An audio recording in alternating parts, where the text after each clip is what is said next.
예, 스페셜리스트 오늘은 이슈 집중 분석으로 미중 간의 4차 고위급 무역 협상 관련된 이야기를 좀 집중적으로 해보려고 합니다. 용인대 중국학과 박승찬 교수님 모셨습니다. 어서 오십시오. 맞습니다. 미중 간의 스페인에서 이번 협상이 4차군요. 우리는 별로 관심이 없다 보니까 좋은 뉴스가 나오네, 그죠?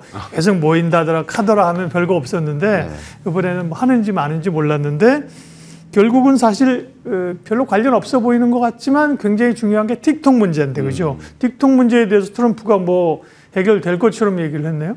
그러니까요. 이렇게 이야기를 했는데 이게 일단은 뭐 19일 날 통화를 한다는 거 아니겠어요? 그러게요. 일단 또 봐야 되겠지만 그때 최종 베센트 장관이 일단 메시지, 그러니까 지금 인터뷰 끝나고 나서 회의를 4차 협상을 하고 나서 이제 그런 뉘앙스를 풍겼습니다. 그러니까 어떤 지분 참여를 한다. 매각이라는 표현보다는 미국 기업이 지분 참여를 해야 된다라는 식으로 했고, 뭐 더 이상 앞서서 얘기를 하지는 않겠다.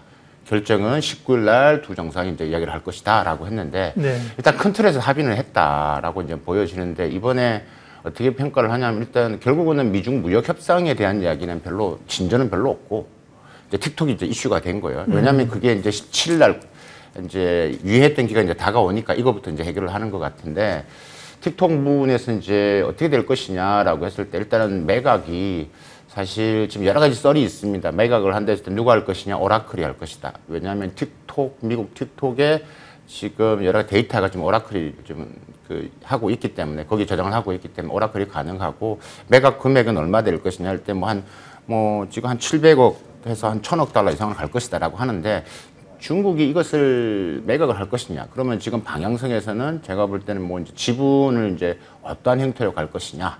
그런 측면에서 이제 조율이 아마 어느 정도 된 것 같은데. 지분을 뭐 일부만 주지는 않겠죠. 그러면 의미가 없으니까. 없습니다. 그러니까 중국이 바보가 아닌 이상 이걸 그대로 팔지는 않을 겁니다. 그래서 이게 변수가 있기 때문에 매각으로 이해하시는 건 틀린 표현이다라고 말씀을 드릴 수 있을 것 같습니다. 틱톡이 뭐길래 이렇게 미중 간에 무역 협상하면서 얘기하는가? 바이트댄스라는 중국 기업이 만든 쇼폼 플랫폼인데요. 뭐 엄청난 영향력과 전 세계 미국인들이 쓰니까 미국은 불편한 거죠. 그래서 내놓으라는 거잖아요. 네, 제가 좀 설명을 드리면 지금 틱톡을 사용하는 미국 인구가 한 1억 7,500만 명 정도. 미국 인구의 반 이상이 있습니다. 일단 그것뿐만이 아니라 틱톡 안에 틱톡 샵이라는 게 있습니다. 커머스 기능을 하는. 그게 비즈니스를 하는 거거든요. 거기서 미국인들이 한 750만 명 이상이 거기서 사업을 하고 있습니다. 그러니까 그렇게 하고 그렇기 때문에 당연히 뭐 틱톡 이게 매각설이 나올 때마다 이 미국 백악관이나 미 의회에 가서 계속 집회를 하죠. 나도 1억 7천만 명이 한 사람이다. 반대한다. 이런 목소리 계속 나오고 있고 워낙 영향력이 있으니까 지금 뭐 트럼프 대통령도 계정이 있고요. 그걸 통해서 활용하고 있고 당선할 때 도움을 많이 받았고요. 지난 8월 19일 날 백악관도 틱톡 계정을 만들었습니다. 그만큼 그렇기 때문에 이제 이 부분에서 이제 뭐 당연히 신경 쓸 수밖에 없는 부분들이고 또 이거는 중국 입장에서 이런 것들을 가지고 또 협상의 또 카드로 활용을 하겠죠. 어쨌든 틱톡과 관련된 문제가 얘기가 좀 진전이 있다는 거는 미중 간의 협상에 좋은 거죠. 좋은 지렛대가 될 수 있는 건데. 근데 더 중요한 건 사실은 뭐 제가 질문하면 이어서 말씀하십시오. 틱톡뿐만 아니라 결국은 이제 관세라든지 무역 협상 이런 건데 그런 얘기는 별로 그러니까 쑥 들어갔잖아요. 별로 없는 거 없는 거고 매체에서 이렇게 분석을 하는 것인데 잘못된 저는 분석이라고 보는 이유가 어떤 게 있냐면 중국이 트럼프 대통령을 중국으로 이제 와서 중국에서 협상을 하려고 하기 위해서 그것을 양보를 했다라는 식으로 지금 보면 기사에 이렇게 나오는 겁니다. 그건 절대 아니다. 아니에요? 그건 너무 단편적으로 중국을 보는 거고 이제 그렇게 판단은 아닌 것 같고 그만큼 이번에 우리가 뭐 틱톡에 지금 다 이야기를 좀 하고 있지만 사실 그거 말고도 많잖아요. 히토르도 있고 무역 합의가 지금 11월 10일까지 어떻게 될 것이냐. 이제 그 내용 부분에서는 이번에 그리고 지금 USTR 대표 같은 경우도 중국이 히토리를 얼만큼 안정적으로 우리한테 줄 것이냐에 따라 또 변화가 될 것이다. 같은 반복된 이야기를 합니다.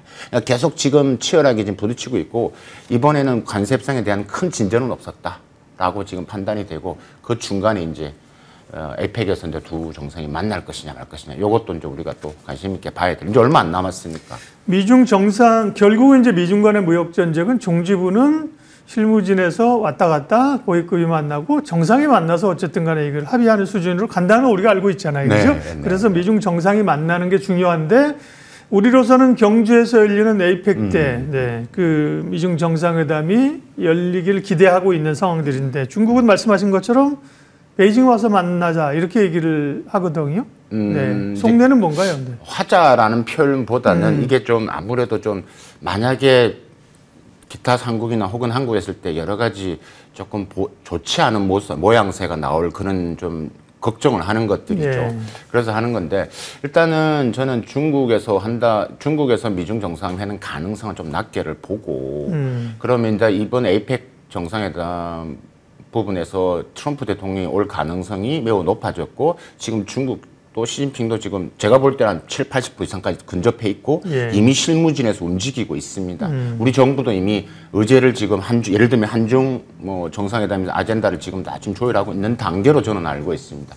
그럼 이번에 만난다라고 했을 때 뭐 그게 경주일 수는 없을 것 같고 서울일 텐데 정상회담 할 것이냐 이게 했을 때 저는 그냥 간단 인사 정도 이렇게 정상회담까지는 길게 하지는 않을 것 같다라는 생각이 듭니다. 그러니까 짧게 정도 이렇게 할 수는 있겠지만 왜냐하면 이 아젠다가 풀 수 있는 게 네. 아직 많이 맞물려 있다. 결국은 기싸움이네요. 아직 그렇습니다. 그렇죠? 네, 네. 기싸움이고 중국으로 봐서는 사실은 중국으로 트럼프 대통령이 오시오. 미국에서는 네가 와라. 그전에 1차 때는 시진핑이 결국 미국 갔었잖아요. 네. 그죠?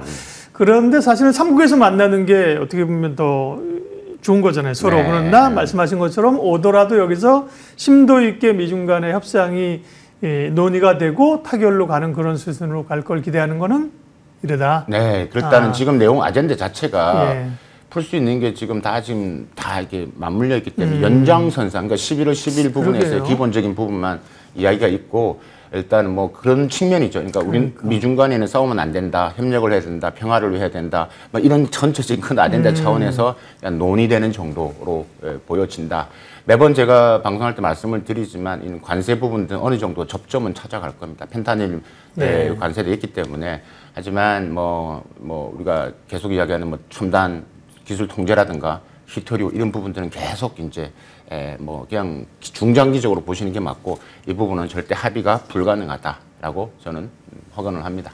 합의할 수 있는 부분이 있고 합의가 안 되는 그런 분야가 있다는 말씀이신데 불가능에 가깝다는 게 이제 결국은 AI와 반도체 패권 맞습니다. 전쟁이잖아요. 그죠? 맞습니다. 양보할 수 없는 네, 점인데 네. 그 부분에서는 최근의 기사들은 이제 중국의 약진입니다. 그리고 네. 이제 AI 반도체 자립화 얘기인데 네. 지금 어느 정도 그럴 그 위치에 와 있다고 보세요? 이게 이제 미국의 대중국 반도체 첨단 기술 제재의 역설이라고 지금 이야기를 하죠. 이게 핵심은 3대 쇼크가 있죠. 처음에 초창기 때 2019년대 미국이 중국을 제재를 할 때 시작했던 화웨이 쇼크가 있는데 1차 쇼크가 화웨이 이슈인데 네. 화웨이 쇼크가 이제 우리가 7나노짜리 스마트폰을 만들어냈고 그다음에 화웨이가 그게 화웨이의 1차 쇼크였고 그다음에 화웨이 2차 쇼크가 뭐냐면 화웨이가 또 이 엔비디아 GPU에 해당되는 걸 또 만들어냈고 그렇죠. 어센드 901을 만들어냈죠. 그게 화웨이 쇼크로 되는 거고 두 번째가 딥시크죠. 여러분이 잘 아시나 올해 1월 달에 했다. 그다음 최근에 이제 알리바바 쇼크가 있죠.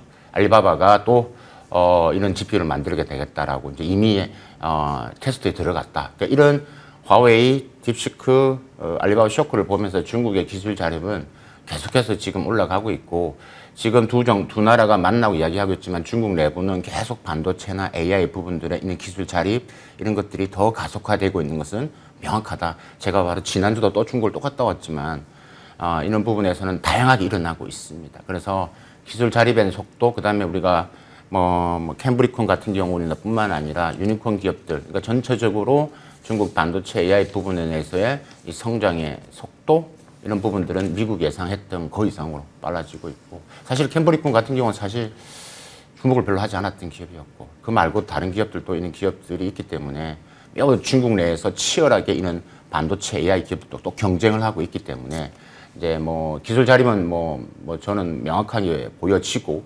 예전에도 이런 말씀을 드렸던 것 같습니다. 저의 관심은 이런 기업들이 이제 밖으로 나온다는 데 있죠.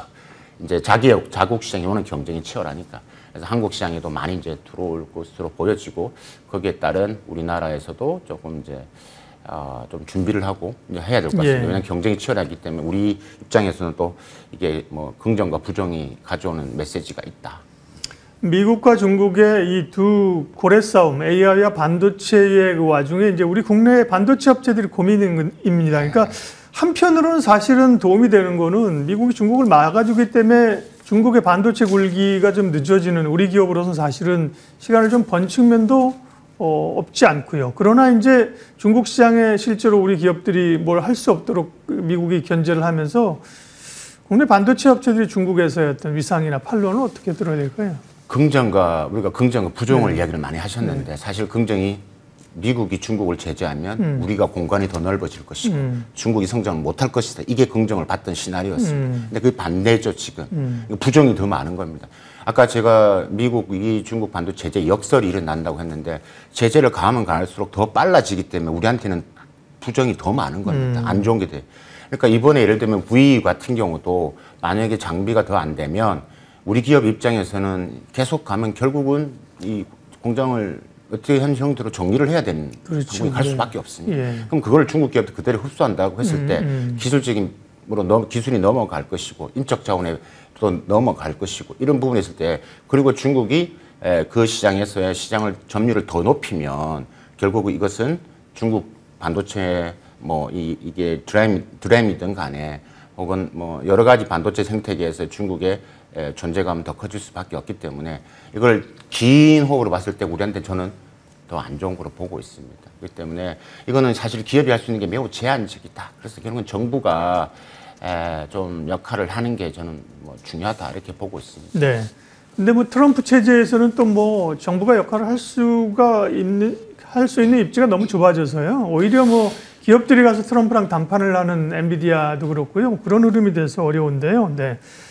자, 오랜만에 대만 얘기를 하겠습니다. 대만은 뭐 그동안 우리가 얘기하면 뭐 양안 관계, 그 다음에 무슨 대만 흡수도 이런 얘기 많이 했었는데 대만의 1인당 GDP가 이제 우리나라를 넘어설 거라는 뉴스가 있어서 그 힘은 결국은 IT, 반도체, AI 맞습니다. 이런 거의 힘인가요? 네. 예. 결국은 우리가 지금 이렇게 미중 간에서 여러 가지 이제 힘드는 상태에서 대만이 이제 반도체를 중심으로 한 IT의 성장을 견인을 하면서 기본적으로 대만의 GDP 성장률이 계속 올라가는 것들이죠. 작년이나 올해 같은 예. 우리가 작년에 2% 할 때 타이완은 뭐 한 7%, 8% 이상을 했고 올해도 마찬가지고. 그래서 이렇게 일단 경제 성장, GDP 성장률이 이제 우리보다 앞서가고 있다라는 부분들, 그런 부분들이 있고 두 번째는 일반적으로 일단 우리가 이야기할 때 우리가 저성장할 때 저출산율 문제도 있는데 사실 타이완도 출산율이 좀 떨어지긴 했지만 우리보다는 많이 낮고 그다음에 확실한 반도체에 대한 게 있다 보니까 전체적으로 경제 성장률이 올라가고 그러다 보니까 1인당 GDP가 지금 이제 타이완이 우리를 추월한다라는 이런 좀 소식이 전해지고 있죠. 그렇기 때문에 그러니까 앞으로 이제 우리가 어떤 식으로 이런 핵심적인 전략 산업을 덜 키울 것이고 이런 부분에서 이제 우리가 다시 전환할 수 있는 기회로 또 삼아야 되겠죠. 네. 그리고 중국 단체 관광객 그 무비자 한시 허용이 이제 이달 말부터 시작되는데요. 네. 사드 전에 보면 뭐 한강에서 중국인 단체 관광객이 뭐 한 2,000명이 와서 닭 시켜 먹고 막 이런 게 옛날에 소리가 많았지 않습니까? 네. 그 뭐 때 직원들 단체로 이렇게 막 성과급 관광도 보내주고 그랬는데 이번에는 사실 또 한류가 있단 말이죠. 네, 분위기 어떻습니까? 일단은 기대를 많이 합니다. 지금 두 가지 측면인데요. 일단은 기대를 하는 측은 이제 당연히 이제 여행사나 뭐 호텔이나 명동 같은 우리가 브랜드사들 네. 화장품이나 하는데 또 한 측에서는 야 이렇게 지금 한국 내에 있는 반중 정서, 현중 정서가 심한데 올 것이냐. 지금 중국 내부에서도 확실히 지금 그런 부분들이 있습니다. 예를 들면 아까 시진핑 주석이 방한 문제도 있을 때 중국이 확실히 확답을 안 주는 게 지금 한국 내에 너무 반중 정서가 심하다. 이럴 때 어떻게 취직이 오겠느냐라는 게 중국 측에 제가 들은 바는 이야기도 있거든요. 그래서 있기 때문에 일단은 우리가 사드 있기 전에는 한 800만 명 있다 오다가 그 지나서 지금 한 400만 명대 있고 올해 상반기까지만 보더라도 여전히 중국 관광객이 전체 우리나라 관광객 한 반을 차지합니다. 그래서 늘어날 거다. 늘어나는데 이제 이런 반중 정서에 따라서 이렇게 확 올라가는 것은 좀 제한적이다라고 보고 한한령 부분 하나 말씀드리면 한한령은 결코 쉽지 않다. 네. 여전히 지금 이슈가 많기 때문에 한미일, 북중로, 이런 안보, 경제, 그다음에 이런 북한 이슈가 여러 가 맞물려 있기 때문에 한알령이 이번에 뭐 드림 콘서트도 지금 갑자기 또 좀 예. 취소됐지 않습니까? 그래서 제가 뭐 중국에서 만나보고 이렇게 했을 때 한알령이 바로 풀리기는 좀 제한적으로 보여지는 건 사실입니다. 네. 중국과 관련된 여러 이슈 얘기했는데요. 우리 외교부 장관이 왕이 부장 만나러 내일부터 중국 간다면서요? 뭐 17일부터 갑니다. 17일부터. 네, 17일, 내일 17일 아닌가요? 네. 네. 현안이 뭐가 긴급한 현안이 있나요? 네. 그러니까 17일이니까 내일 맞네요. 그죠? 현안이 이제 가장 큰 게 그거죠. 이제 시진핑 주석. 확답을 달라. 오냐라는 그런 부분들이죠. 그래서 이번에 이제 조현 외교부 장관이 이제 취임하시고 처음 이제 중국을 가는 거기 때문에 이제 그래서 일단 APEC 정상회담에 대한 뭐 시적 방안 문제, 그다음에 아젠다 조율 문제 이런 부분들이 있을 것이고 두 번째가 이제 북한 이슈가 있죠. 북한이 이제 비핵화 이번에 중국이 비핵화에 대한 이야기를 뭐 이번에 전승절 때 하질 않았기 때문에 중국이 이제 비핵화에 대한 목소리, 평화의 목소리를 좀 더 내달라라는 메시지, 그런 부분에 있어서의 큰 틀이 아마 왜냐하면 에펙 정상회담이 진짜 얼마 안 남았기 때문에 이걸 하고 빨리 준비를 해야 되기 때문에 이번에 부랴부랴 가시는 것 같습니다. 네, 미중 간의 4차 무역협상 관련된 이야기 또 중국 관련된 이슈를 점검해 봤고요. 내일 스페셜리스트 잠깐 예고하겠습니다. 1년 만에 피봇이 재개된다. 원달러 환율의 피봇 오랜만에 듣는 단어입니다. 예, 한동안 썼었잖아요. 방향 전환을 얘기해. 지금으로서는 이제 금리를 쭉 올리다가 이제 여기서부터 금리를 내리기 시작하는 방향 전환. 그걸 얘기하는 거거든요. FOMC가 있기 때문에요. 그런 금리 정책의 변화들 또 글로벌 금융시장 또 우리 외환시장에 미치는 영향은 어떤 것들인지 이진우 소장님과 내일 분석하겠습니다. 오늘 이슈 진단 여기까지 하겠습니다. 용인대 중국학과 박승찬 교수님 함께했습니다. 고맙습니다. 감사합니다.